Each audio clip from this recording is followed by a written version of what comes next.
Vamos bater um pouco papo sobre constitucionalismo contemporâneo. Quando me perguntaram, você quer falar sobre qual período, né? Estavam decidindo qual o professor. Eu disse, olha, eu quero falar sobre o período contemporâneo. Eu sou fã da nossa época, né? Eu acho que a nossa época é cheia de virtualidades, ela tem seus desafios próprios, mas ela tem muitas conquistas, muitas coisas positivas. Eu vou tentar passar alguns slides para vocês depois. Eu gosto muito de desconstruir algumas posições mais melancólicas ou mais pessimistas quanto às oportunidades do nosso período. Então, assim, eu vou tentar basicamente falar um pouquinho a minha percepção do constitucionalismo contemporâneo, vou falar um pouquinho do neoconstitucionalismo e vou tentar explicar por que essa é uma corrente. Eu sou bastante crítico dessa corrente. É a corrente majoritária hoje no Brasil e eu vou tentar mostrar para vocês que constitucionalismo contemporâneo e neoconstitucionalismo não se confundem, tá? Você pode estar dentro do paradigma do constitucionalismo contemporâneo, eu vou dizer quais os traços dele, e não necessariamente ser um neoconstitucionalista. Minha gravata que está um pouquinho torta, vamos ver se eu consigo corrigir, pronto. Então, e depois eu vou falar como que eu acredito que a gente pode continuar contribuindo e continuar avançando em vários pontos da nossa realidade, tá? Então, vamos lá.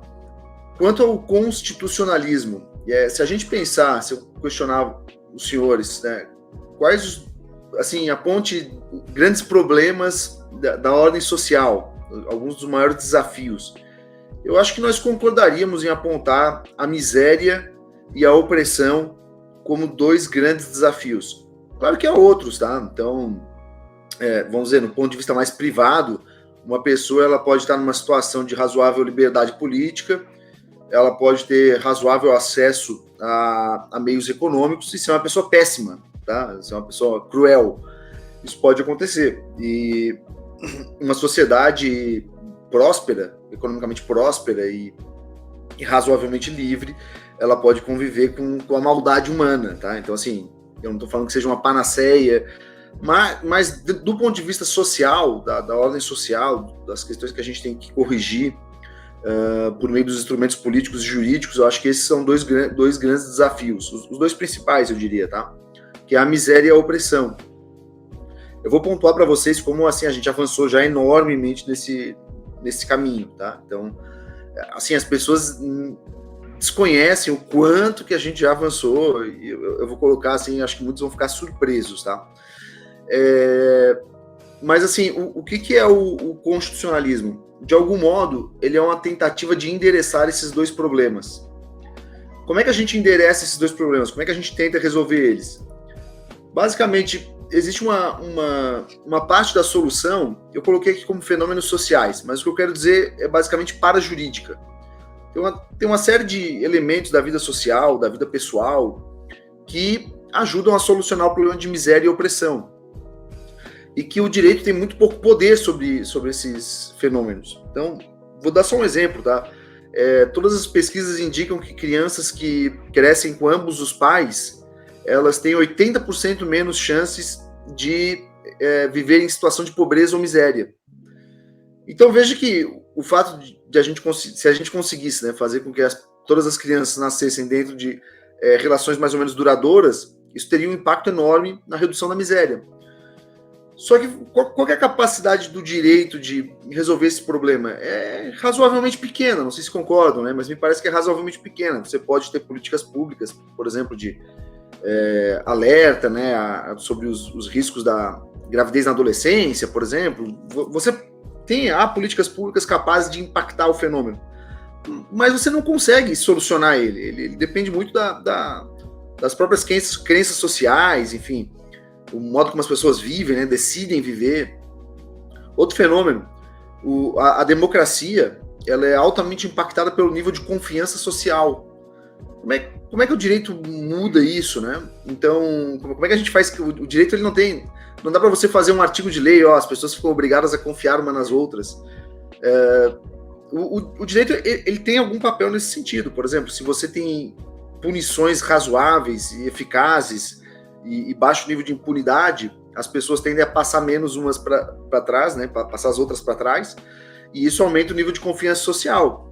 Mas, assim, enfim, é um impacto razoavelmente restrito também, não resolve o problema. Por exemplo, mesmo em sociedades com um direito muito eficiente, elas têm visto o nível de confiança social cair nos últimos anos, nas últimas décadas. E é um pouco difícil de explicar por quê, né? Então, assim, há vários fenômenos que o direito tem pouca capacidade de resolver. Mas o direito, ele tem um papel. E o constitucionalismo, ele é um esforço para, dentro daquilo que compete ao direito, tentar endereçar esses dois problemas, o da opressão e o da miséria.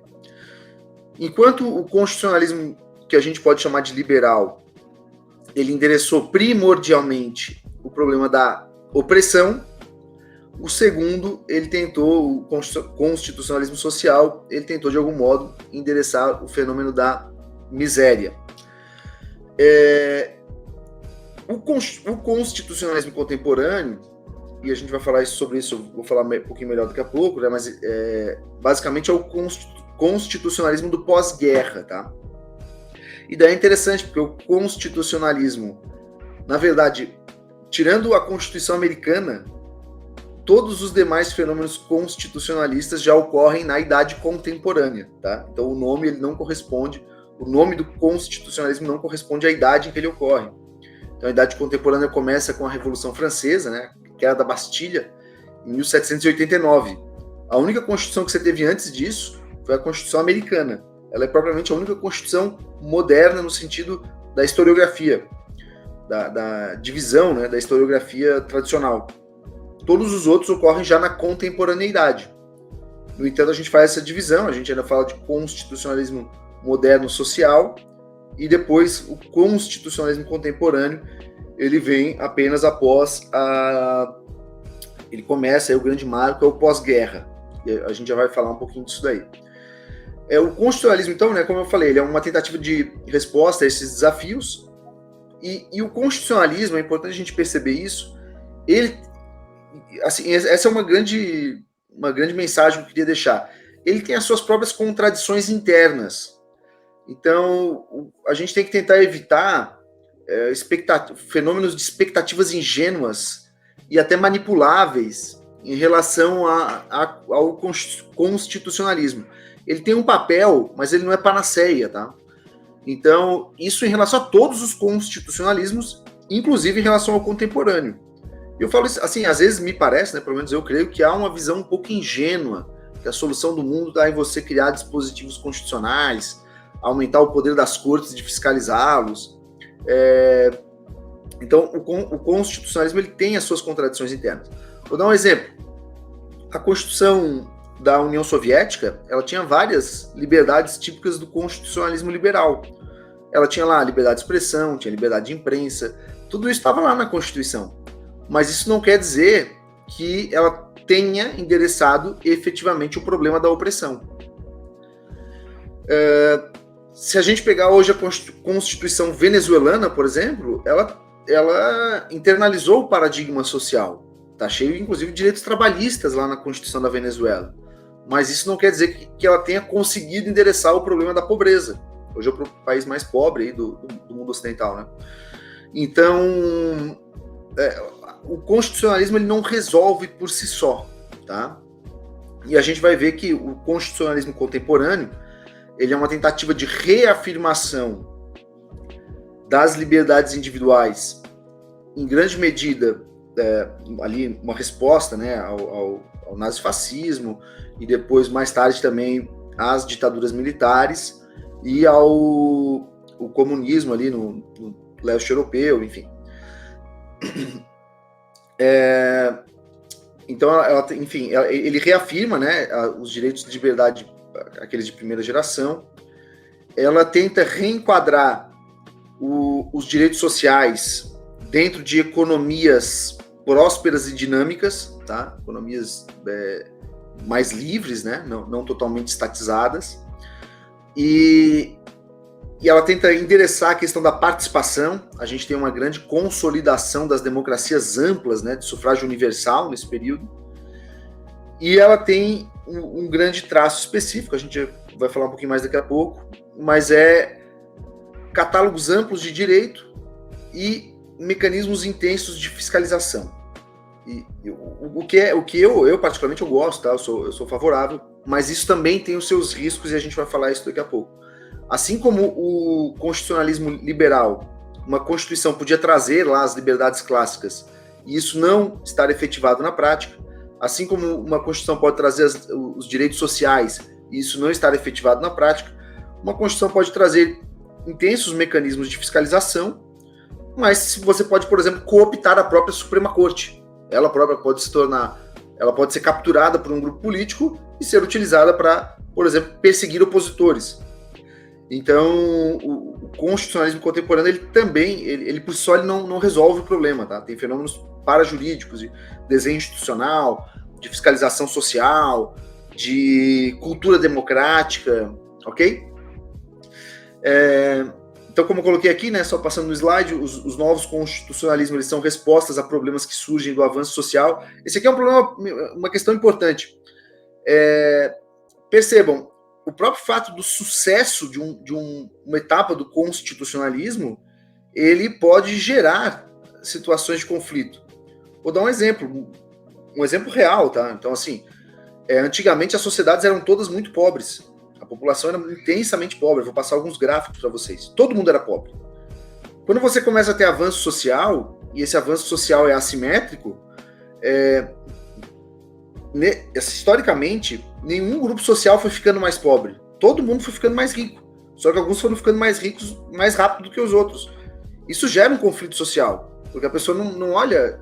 Então, assim, antigamente, sociedades agrárias, dava uma seca lá, morria muitas pessoas de fome mesmo, tá? Antes das sociedades mais industrializadas, mais urbanizadas, de comércio mais intenso. E isso, assim, há um século e meio atrás, gente, teve uma crise de batatas na Irlanda, morreram centenas de milhares de irlandeses. Então, as sociedades rurais, elas tinham uma limitação muito grande. E veja, as pessoas, isso não era conflituoso. Você olhava o seu vizinho, ele estava mais ou menos no mesmo paradigma. Quando você tem fenômenos urbanos, surgimento de enormes fortunas, isso começa a causar conflito, entendeu? A pessoa não olha só, tudo bem, eu continuo tendo aqui a minha chácara, mas esse fenômeno da desigualdade, ele passa a gerar um conflito, né? O surgimento de imensas fortunas, um fenômeno que não existia antigamente, ele gera, por exemplo, um problema político, né? O grupo que tem muitos recursos econômicos, ele pode impactar de modo desproporcional e talvez injusto as decisões políticas. Então, um grupo muito pequeno pode deter muito poder político. Então, são vários problemas que podem surgir do próprio sucesso, tá? A prosperidade gerada, por exemplo, por uma fase anterior do constitucionalismo. Ou problemas deixados em aberto, né? Então, coloquei aqui, né? Ele próprio cria novas contradições e não criar expectativas ingênuas e manipuláveis. Sempre que você tiver uma solução, ela própria tem conflitos internos, ela tem má aplicação, ela tem, tá? Então, não há um fenômeno linear de solucionar problemas sociais por meio do direito. Tá, traços do constitucionalismo contemporâneo. Esse aqui é o grande ponto, tá? Do constitucionalismo contemporâneo do pós-guerra. Antigamente, antes do pós-guerra, você tinha essencialmente dois modelos de controle de constitucionalidade. Você tinha um modelo americano, que era um modelo de fiscalização difusa, tá? Razoavelmente limitada, na maioria dos casos, e um catálogo de direitos razoavelmente restrito, embora já houvesse na Constituição Americana direitos morais, tá? Desde a sua fundação. Isso aí foi aplicado, foi muito mal aplicado no início. Por exemplo, o caso do Dred Scott, foi o primeiro caso que se utilizou da construção do devido processo legal substantivo. Depois teve a era Lochner, enfim. E você continua com aquilo. Então, nos Estados Unidos você tinha já fiscalização de direitos sociais, de direitos morais, que a gente pode chamar, mais ou menos esses princípios abstratos, e uma fiscalização difusa. E você tinha um modelo kelseniano. No modelo kelseniano, e o Kelsen tem um artigo que ele fala sobre o modelo que ele defende, e ele diz expressamente, olha, eu defendo cortes constitucionais, são cortes, inclusive, fora do poder judiciário, eminentemente políticas, mas elas vão atuar só como legislador negativo e elas não fiscalizarão direitos morais. O Kelsen é expresso nesse sentido. E ele já dizia, se você entregar para uma corte, que é essencialmente política, e as cortes constitucionais, na opinião dele, seriam políticas, um papel de fiscalizar direitos morais, isso daria margem muito grande ao que hoje a gente chama de ativismo judicial. Tá? E acho que ele acertou na profecia. Com o pós-guerra, o que você tem, de algum modo, é a junção desses fatores.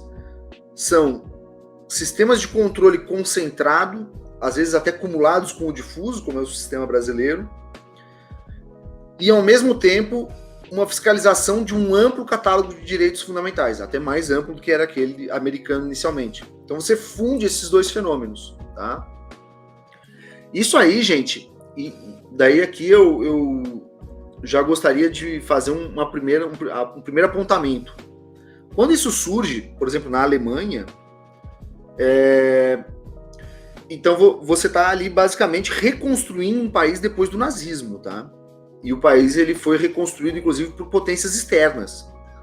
Então, é importante prestar atenção um pouco no contexto. Você tinha ali um conjunto de potências externas, tá? Que ocuparam o país, tomaram o país, não confiavam na população do país, porque achavam que se você entregasse aquilo imediatamente para mecanismos democráticos, o país poderia novamente se nazificar, vamos colocar assim. Então, em alguma medida, esse amplo poder de fiscalização é decorrente de uma ampla desconfiança da democracia, que naquele caso era justificado. Que nos países do leste europeu, quando você tem ali imediatamente a superação do comunismo naquelas regiões, talvez também fosse justificado.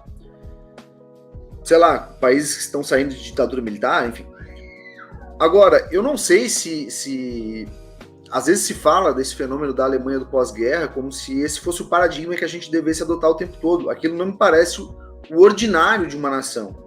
Uma nação não pode se ver a todo tempo como uma nação que está saindo do nazismo, tá? Então, assim, isso não é o caso central de direito e não é o caso central de uma democracia. O caso central de uma democracia é um regime em que a democracia ela se baseia na confiança popular, na confiança das pessoas. O outro grupo ele pode vencer e eu sei que ele não vai botar gente dentro de uma câmara de gás, entendeu? Então, enfim, tudo bem, até pode existir pessoas patológicas mas eu sei que isso é minoritário, né? Então, assim, mais ou menos você confia no que está acontecendo nas instituições.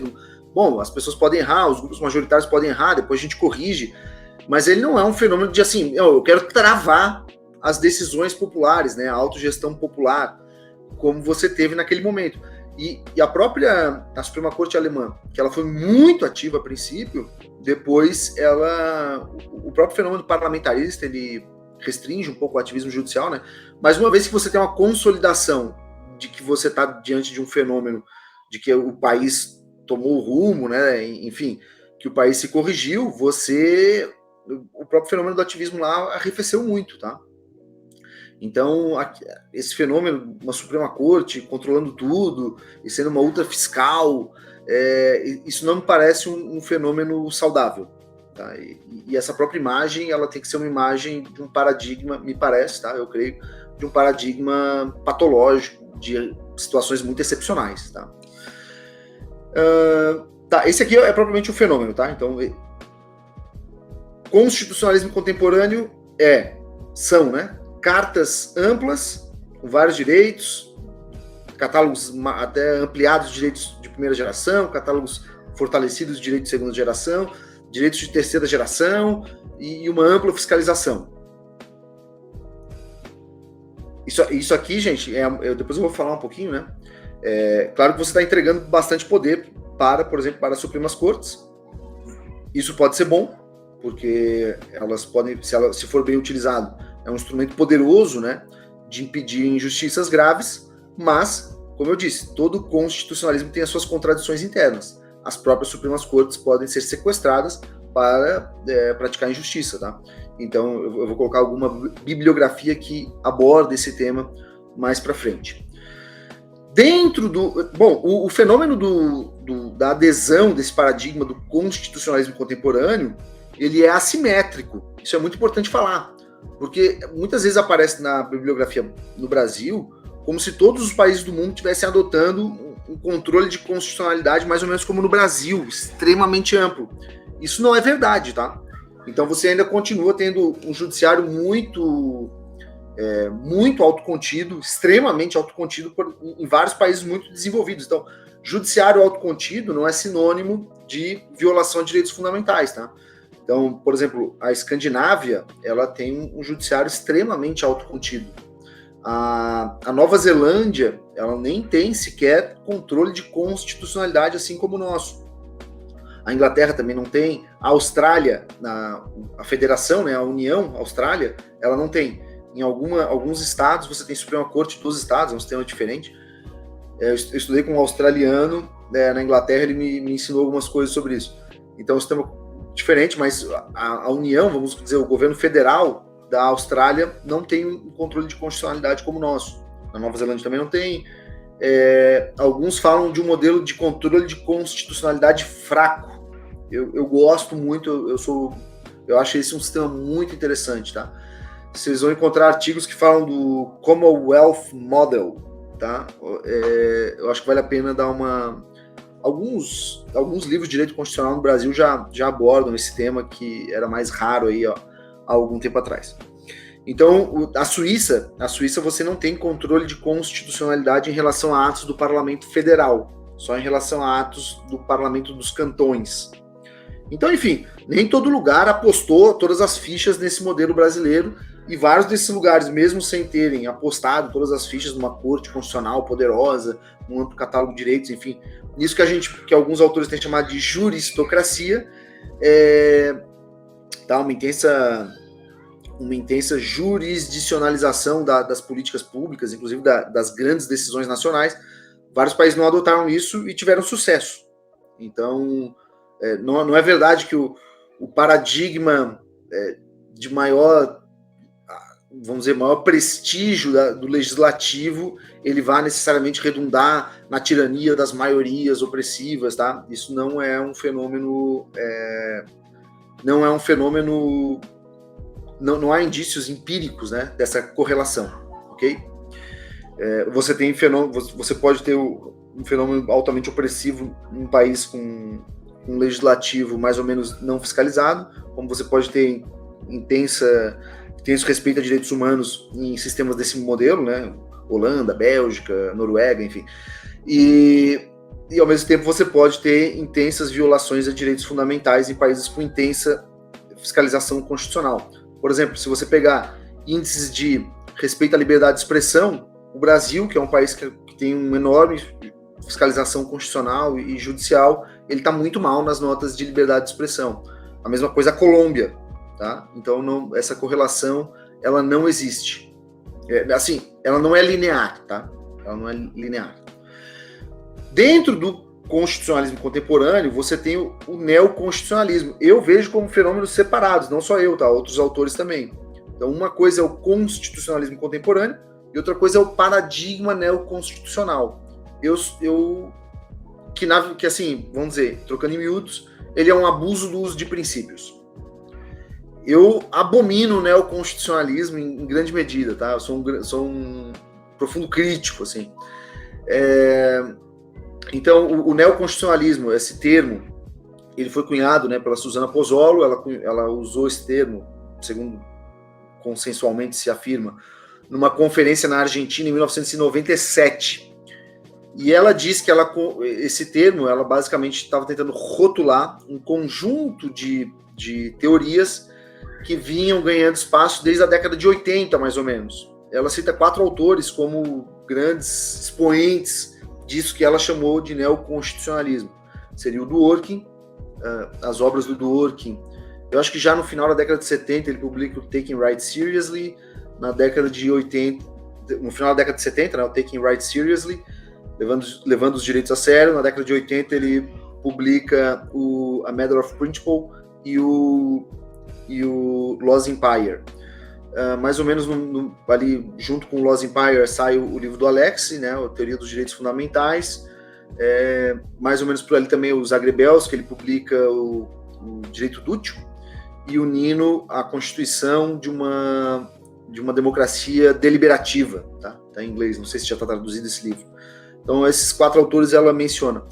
Ela é uma crítica, tá, do neoconstitucionalismo. Ela diz que o centro, eu vou passar o artigo ali para você, esse aqui, ó, tá aqui na tela, né? Então esse aqui é o artigo que ela explica um pouco isso, que esse artigo é 1 ano depois da conferência ali, que todo mundo coloca como uma conferência que ela teria cunhado o termo, né, ou tornado público esse termo.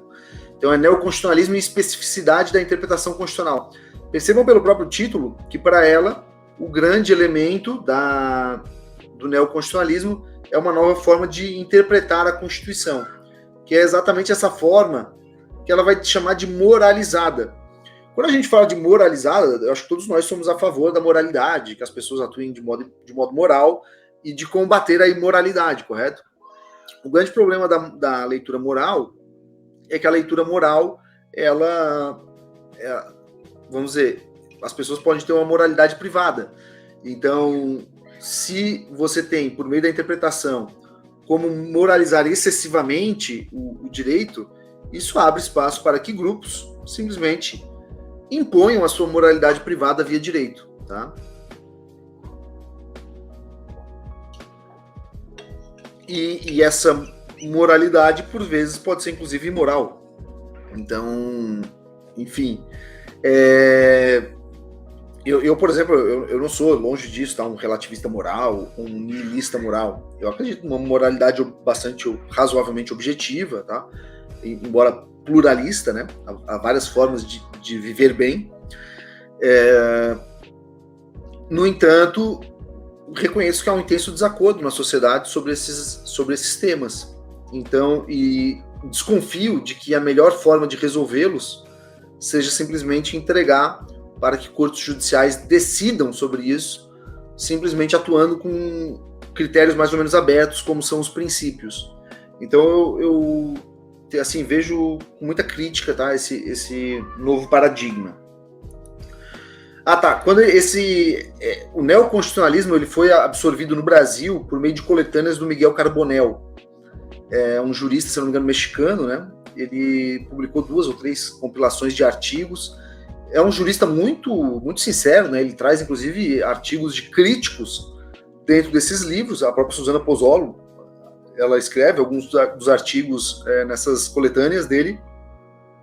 Mas isso aqui penetrou no Brasil já com uma visão bem mais simpática do que aquela que a Suzana Pozzolo apresentava. Ela apresentava fortemente os riscos dessa moralização. Enfim, quando chega no Brasil já chega com um olhar mais simpático. Eu lembro bem disso, tá? Eu peguei bem essa época na faculdade, assim. Então eu entrei na faculdade, o direito era muito mais técnico, muito mais rigoroso, e durante a faculdade ser técnico, aplicar a lei, assim, ficou uma coisa mal vista, né? O juiz boca da lei, o juiz ultrapassado, e o negócio era ser neoconstitucionalista. Eu brinco com os meus alunos, né, com os meus colegas, eu chamo de neoconstitucionalismo, porque deixa uma margem de abertura muito grande, tá? E aqui fica aberto a críticas, a outros pontos de vista, tá? Não tem intenção nenhuma de pontificar aqui uma verdade absoluta, né? Só passando um pouco, assim, o meu paradigma crítico. Eu lembro bem do meu professor de Direito Constitucional chegando com uma dessas coletâneas do Miguel Carbonell, né, super empolgado, falando, nossa, agora descobriram a roda aqui do direito que vai acabar com todas as injustiças, né, porque se caso passe alguma injustiça pelo Congresso, você vai ter uma fiscalização por meio dos princípios morais, enfim. E depois eu vou passar aqui alguns problemas disso daí, vou explorar um pouquinho mais. Então, o neoconstitucionalismo ele ficou em grande medida conhecido por essas características aqui, que foram dadas por um autor chamado Luiz Prieto Sanches, tá? Num artigo chamado Neoconstitucionalismo e Ponderação Judicial, que está em uma daquelas coletâneas que eu mencionei do Miguel Carbonell também. Então ele fala que o grande traço seria mais princípios do que regras, mais ponderação do que subsunção, mais casuísmo do que generalidade e mais poder judiciário do que legislativo. Tem um artigo do... para quem quiser estudar a história do neoconstitucionalismo, eu trato disso no meu livro, tá? É o Contra o Ativismo Judicial. Esse livro aqui, tá? É publicado pela TOT. Já deixa eu fazer um merchan aqui, né? Mas no capítulo em que eu trato da expansão do Poder Judiciário, eu falo basicamente, a partir da página aqui, 49, mais ou menos, 49, 50, da expansão do poder do neoconstitucionalismo, como que ele foi absorvido no Brasil.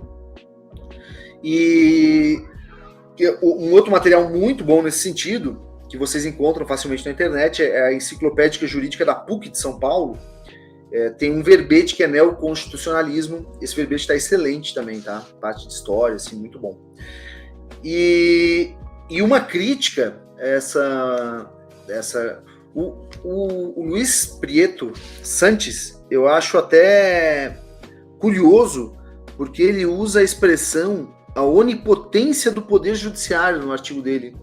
Eu acho essa expressão assim assustadora. Não sei se vocês compartilham dessa preocupação comigo, né? Mas como assim onipotência judicial? Então, mas não deixa de ser profética, de algum modo, essa expressão que ele utiliza. Mas eu acho...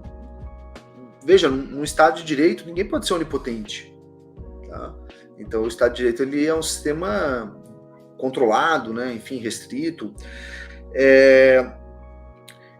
Tem uma crítica que eu acho muito bem construída, eu até queria apresentar aqui, mas não vai dar tempo, tá? Que é um artigo do professor Humberto Ávila, da USP, chama-se Neoconstitucionalismo entre a ciência do direito e o direito da ciência. Se você quiser ler um único artigo sobre esse tema, eu acho que esse aqui é o ideal, assim, para conhecer uma crítica. Aquele da Susana Ponzolo também é legal, aquele lá tem em espanhol, né? Não desconheço que tenha tradução. Agora, aqui, bom, o que ele vai falando, né? Eu vou delegar um pouco para vocês, tá? Então, assim, aqui o tempo é restrito, eu vou delegar um pouco o esforço de vocês de irem atrás depois do material e ler o artigo do Humberto Ávila. Eu acho que ele é muito preciso na crítica, sabe? Ele fala que esse fenômeno de aplicação direta de princípios, sem passar pela deliberação legislativa, é um fenômeno perigoso, e ele fala que o uso exagerado da proporcionalidade, ele dá muita margem ao subjetivismo e a uma espécie de intuicionismo moral. Tem um artigo, inclusive, eu acho muito bom, que é um artigo empírico, que é algo que não é tão comum na academia brasileira. Está publicado também nessa coletânea aqui da TOT, Poder Judiciário e Estado de Direito. O artigo chama-se Efeitos do Método da Ponderação de Princípios adotada pelo Neoconstitucionalismo Brasileiro, Crítica e Incidência em Decisões Judiciais envolvendo o Covid-19 em Maringá. Então eles fizeram uma análise empírica, foram lá nas varas que trataram de enfrentamento à pandemia em Maringá, olharam os juízes que faziam isso por meio do uso da ponderação e mostraram que eles chegavam a soluções completamente diferentes. Ou seja, eles comprovaram na prática, empiricamente, esse risco do subjetivismo da proporcionalidade, tá? Um método que abre muito a subjetividade. É claro que nenhum método, tá, gente, exclui totalmente a divergência no direito. Mas eu acredito que esse uso exacerbado de princípios, pela abertura semântica deles, e o uso da proporcionalidade como mecanismo ordinário de solução, ele expande e fortalece esse risco, né, da perda de previsibilidade, enfim. Tá, não vou me atentar muito nisso, porque senão tomaria muito tempo. Aqui alguns livros também, quem quiser aprofundar mais. Esse aqui é o do professor Francisco Urbina, A Critique of Proportionality and Balancing, basicamente a tese de doutorado dele na Universidade de Oxford. Eu conheci alguns alunos dele que estavam estudando em Oxford agora. Eu tentei trazer ele para o Brasil, ele já veio uma vez na USP, tentei levar ele na escola do Ministério Público da União, mas ele estava viajando na época, acho que ele foi dar aula em Notre Dame, mas é um livro muito sólido.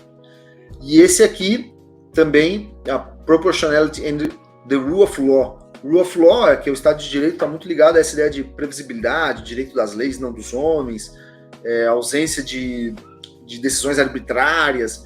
Então, eles apresentam os conflitos que podem aparecer entre proporcionalidade e os valores do Estado de Direito. Então, esse aqui é uma coletânea de artigos, ambos estão pela Cambridge University Press, que é uma editora super sólida, super segura, né? O neoconstitucionalismo, gente, ele tem alguns equívocos, a meu ver, eu chamo de equívocos panfletários, tá? Tem coisas que ele diz que são méritos dele e que não são. Eu acho que quem mostra isso muito bem é esse livro aqui, ó.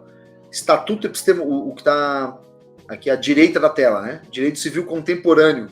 Estatuto Epistemológico, Constituição e Direitos Fundamentais. Professor Otávio é o autor. Esse livro é maravilhoso, tá? Maravilhoso mesmo. Quem se interessa por esse tema, leia. Ele tem uma parte... deixa eu pegar aqui o capítulo para vocês. É o capítulo 6º, em que ele fala dessa questão de como o neoconstitucionalismo fala das suas virtudes e tal. Ele mostra como vários desses fenômenos já existiam antes, né? Então, por exemplo, a ideia de que a tarefa interpretativa não é mecânica ou formal. Essa aqui é a campeã, tá? Esse aqui é o maior mito da história. É o espantalho da interpretação meramente lógica, subsuntiva, mecânica, formalista. Então, vários autores já mostraram que isso é um mito. Assim, são raríssimos os momentos do direito, na história do direito, tá? em séculos, em que a interpretação foi vista como uma coisa geométrica, uma aplicação lógico-geométrica. Isso é muito raro. Em geral, sempre se reconheceu a tarefa interpretativa como complexa, mais dialética. Tem um autor americano, né, o Brian Tamanarra, ele escreveu um livro, Beyond Formalist Realist Divide, para além da divisão realismo-formalismo, perdão, em que ele mostra que isso aí é um mito, tá?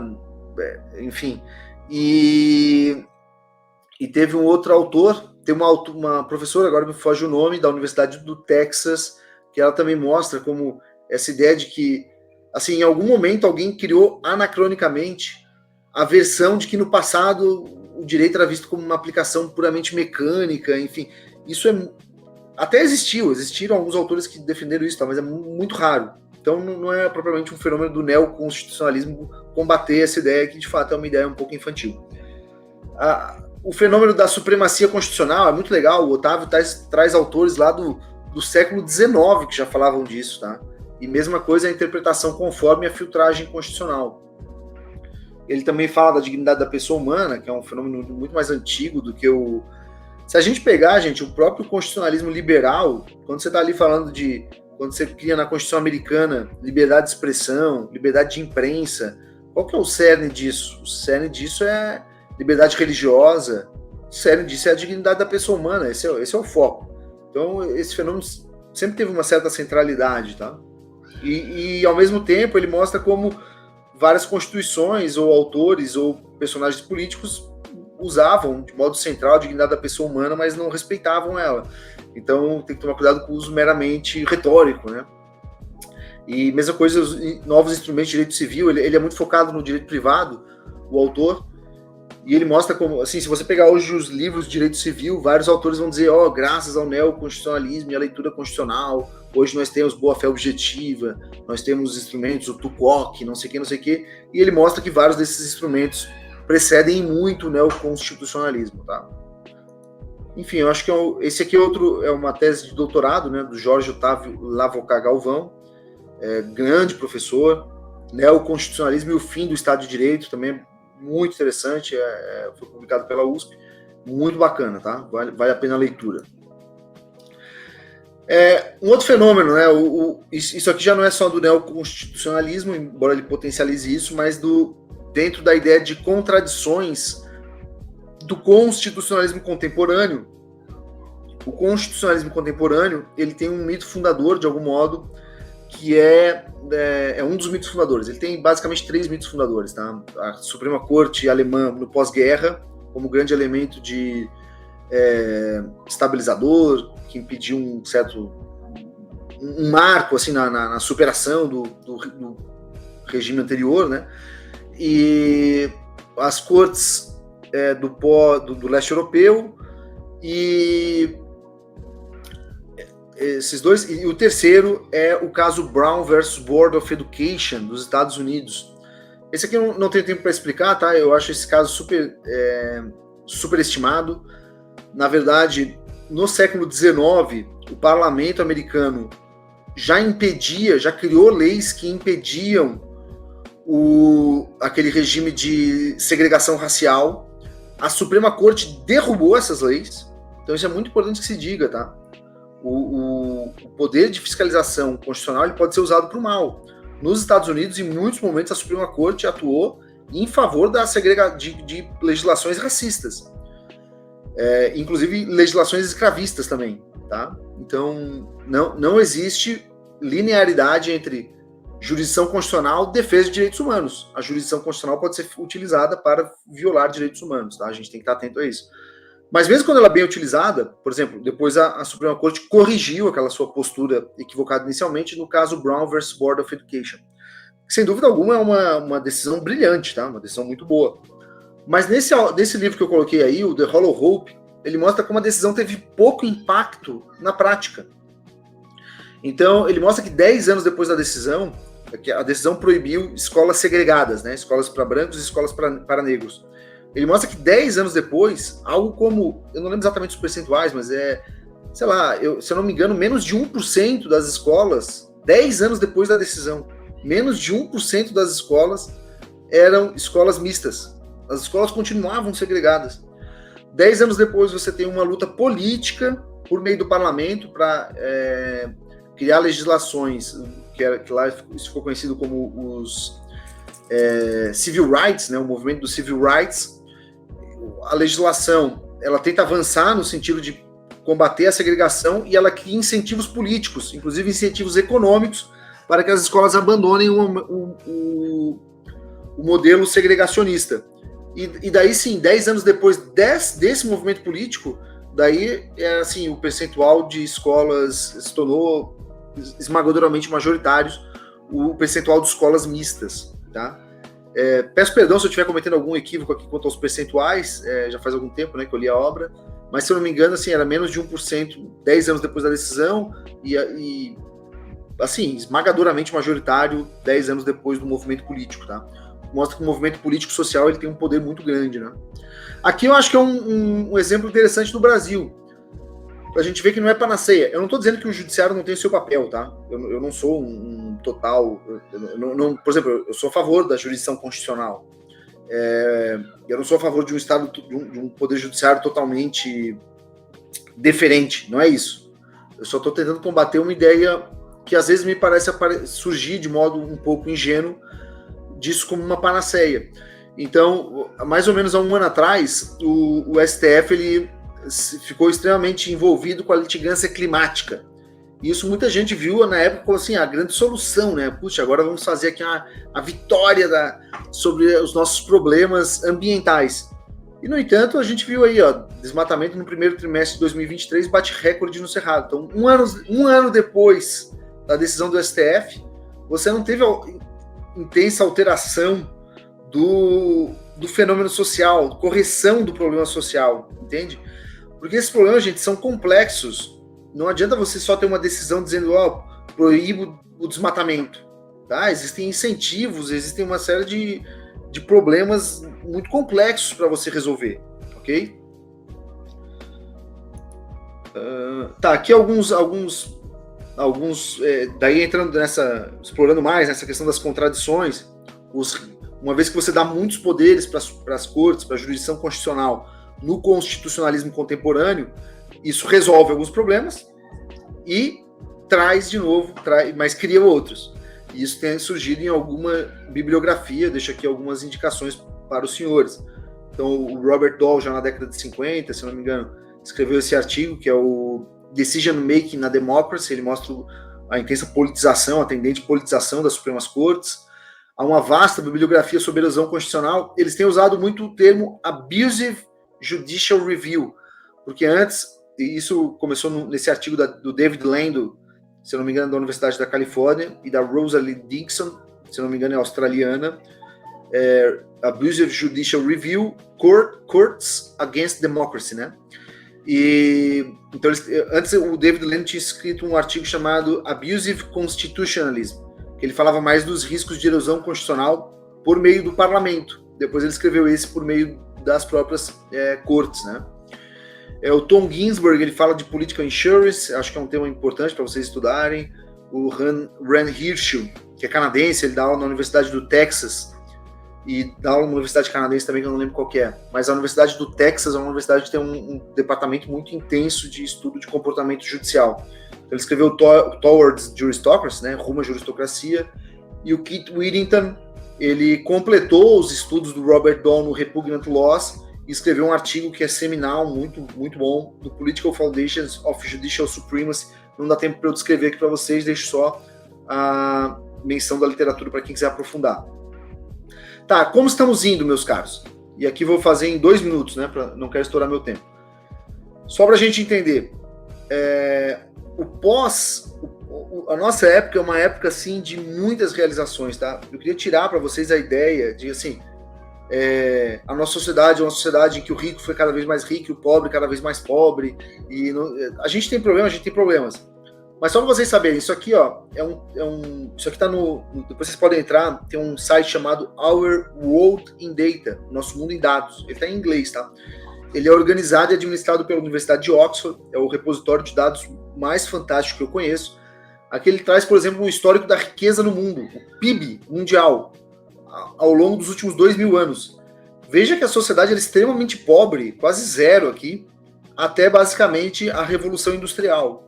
A Revolução Industrial tirou a população da pobreza de um modo assim incrível, tá? Em grande medida, muitas pessoas deixam de abordar isso. O constitucionalismo social, ele não é só um problema, ele não é só em razão das injustiças da industrialização das grandes cidades. Ele também é em virtude do enriquecimento das sociedades. Você simplesmente não teria recursos para ter um estado social antes da industrialização, tá? Então, a industrialização, ela trouxe alguns problemas típicos das grandes cidades, né? Você tem o problema da alienação social. Digamos, uma coisa é você ser pobre na cidade que você sempre cresceu, que a sua família tem raízes, você tem um certo suporte familiar. Quando as pessoas começam a migrar para a cidade, e elas perdem as suas raízes, e elas perdem os seus parâmetros religiosos, morais, a comunidade que ela vive, laços sociais, familiares. É claro que uma vez que a pessoa recai numa situação de miséria nessa situação, isso gera uma degradação muito particular, né? Então, claro, isso, de algum modo o constitucionalismo social tenta endereçar esse problema. Mas, ao mesmo tempo, não existiria viabilidade econômica de ter um Estado social antes da Revolução Industrial, tá?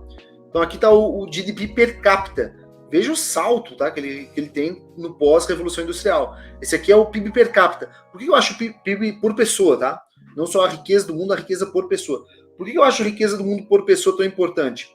Porque as pesquisas mostram uma intensa correlação entre queda da pobreza num país e aumento do PIB per capita. Ou seja, quanto maior o PIB per capita, menor a pobreza. Tá? Não existe nenhum país com PIB per capita acima de $15 mil com intensa pobreza, largas percentuais de intensa pobreza.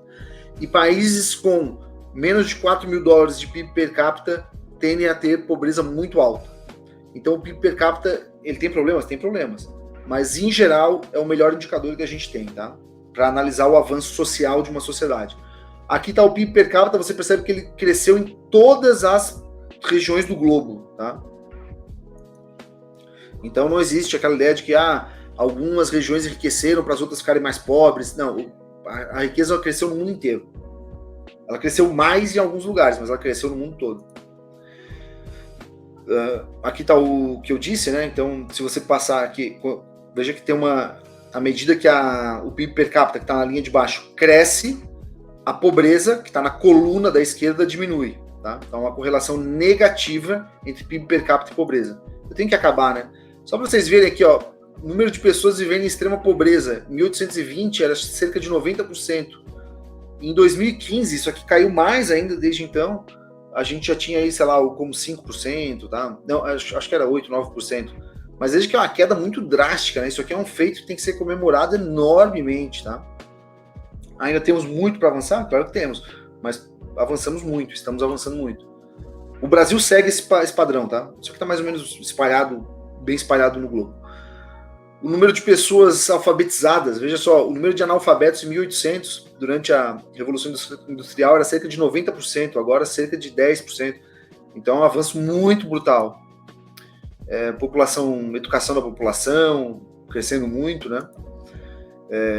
A mortalidade infantil caindo muito, e perceba que ela cai mais nos países mais pobres. Por quê? Porque nos países mais ricos ela já era razoavelmente baixa há 60 anos atrás.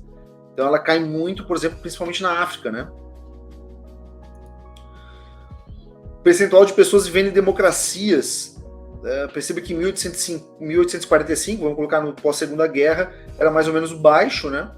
E hoje ela é bastante alta, é o nível mais alto que a gente, assim, com alguma oscilação, mas é um nível bastante alto historicamente. Tá, esse aqui já foi. Tá, como avançar mais? Bom, eu acho que eu tenho alguns pontos, e com isso eu vou encerrar, tá? Um primeiro ponto que não pode ser esquecido pelos profissionais do direito é a questão de ter uma economia de mercado próspera, tá? Então eu deixo aqui alguns... Isso aqui algumas pessoas esquecem, né? Tem esse livro aqui, ó, O Espetáculo do Crescimento, eu acho que é muito bom, porque senão as pessoas ficam pensando, tem que ter, sei lá, legislação trabalhista. A gente tem que ter uma boa legislação trabalhista, não há dúvidas. Mas, por exemplo, a Venezuela ela tem uma legislação trabalhista muito mais intensa do que a Dinamarca. Eu sei que esse exemplo pode ser um pouco caricato, mas eu acho que ele é ilustrativo. Tá? A Dinamarca ela tem pouquíssimos direitos trabalhistas, ou seja, legislação trabalhista. Mas no sentido de salários altos, baixo desemprego, que eu acho que é o que vale como direitos trabalhistas, né? Efetivamente, o salário digno no bolso, ele tem bastante. Então, não há essa correlação imediata, tá? Não adianta só ter a lei se você não tem uma economia próspera. Então, isso é muito importante. E para ter economia próspera, você tem que ter crescimento econômico. Eu indicaria esse livro aqui, tá? Introdução à Teoria do Crescimento Econômico, para vocês entenderem. É muito importante você ter, por exemplo, basicamente o que define crescimento econômico é capacidade de poupança e tecnologia de uma sociedade. Capacidade, por exemplo, se você tem muita tributação, uma tributação muito alta, isso consome a capacidade de poupança de uma população. Então, você tem só o crescimento do Estado e direitos, serviços públicos, isso por si só não resolveu o problema da pobreza, tá? Porque isso aí pode chegar a um ponto que cria estagnação econômica. Então, a gente tem que estar olhando esses dois paradigmas. Depois, democratização das oportunidades, um pacto pela infância. Os países asiáticos, gente, as democracias asiáticas tendem a ter baixíssimos níveis de desigualdade. Japão, Coreia do Sul, enfim. E o grande segredo deles, ao que tudo indica, não são políticas de redistribuição de renda, mas uma intensa equalização do acesso a uma economia, a uma educação básica de qualidade. Então, não é nem a educação superior. Eles tendem a mirar a educação superior só quando resolveram o problema da educação, o ensino. O grande segredo, a grande chave, eu estou convencido disso, tá, pelos estudos, é você garantir até o ensino médio de extrema qualidade para as pessoas. Essa é a chave para você vencer, criar o que a gente chama de democratização das oportunidades e reduzir drasticamente a desigualdade social. Depois, respeito às liberdades, né, pluralismo e identidade, e promoção do autogoverno, que nada mais é democracia. Eu acho que a gente tem que revalorizar os mecanismos de deliberação político-legislativa, enfim. Meus caros, desculpa, me estendi demais, tá? Eu queria terminar em 45 minutos e calculei mal, que queria ter falado mais coisas e achei que daria tempo em 45 minutos para dar mais tempo para vocês perguntarem, sem prejudicar a pontualidade no início da próxima fala. Mas fico por aqui, fico à disposição de vocês. Quem quiser me procurar no Instagram, pode me procurar lá, é André Uliano. E, enfim, fico à disposição dos senhores.